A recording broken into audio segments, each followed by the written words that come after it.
Shalom saudaraku yang diberkati oleh Tuhan, berjumpa lagi dengan saya Hendrik Makasale.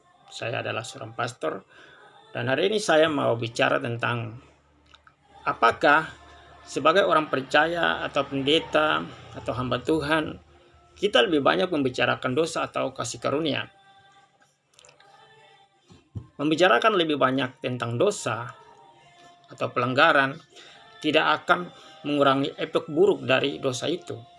Itu hanya akan membuat orang semakin jatuh ke dalam dosa. Jangan berpikir semakin kita memberitahukan orang efek buruk tentang dosa, malah akan membuat orang takut melakukan dosa. Tidak. Jangan berpikir semakin kita memberitahukan orang efek buruk tentang dosa, mengekspos dosa mereka, membuat mereka berhenti melakukan dosa.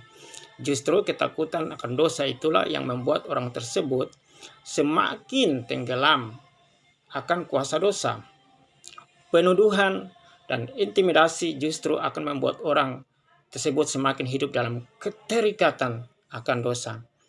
Mari bicarakan betapa besarnya kasih karunia Tuhan yang telah diberikan Tuhan melalui apa yang telah ditebus dan diselesaikan Yesus untuk kita.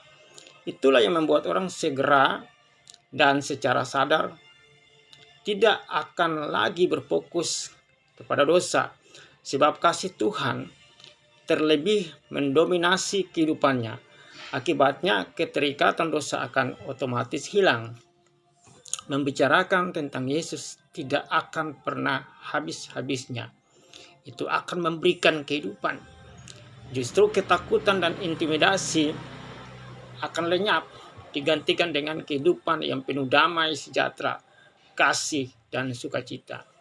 Semua karena kasih karunia Tuhan Yesus yang terus kita alami di sepanjang kehidupan kita. Maka sebagai anak-anak Tuhan yang sudah ditebus, kita sadar betapa berharga pengorbanan Yesus sehingga kita tidak lagi hidup di dalam dosa. Justru kita semakin hari semakin mengasihi Tuhan. Di dalam 1 Yohanes 4 ayat 18 mengatakan, di dalam kasih tidak ada ketakutan. Sebaliknya kasih yang sempurna, yaitu kasih Yesus Kristus, akan melenyapkan segala ketakutan atau membuang keluar ketakutan.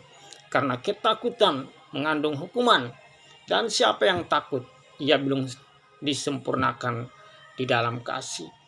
Saudaraku yang dikasihi oleh Tuhan, mari kita melatih kehidupan kita. Mari kita sebagai pendeta, sebagai hamba Tuhan, sebagai orang-orang percaya, kita memandang kasih karunia dari Tuhan.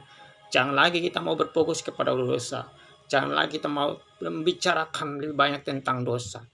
Itu tidak akan pernah membuat orang takut stop, berhenti berbuat dosa.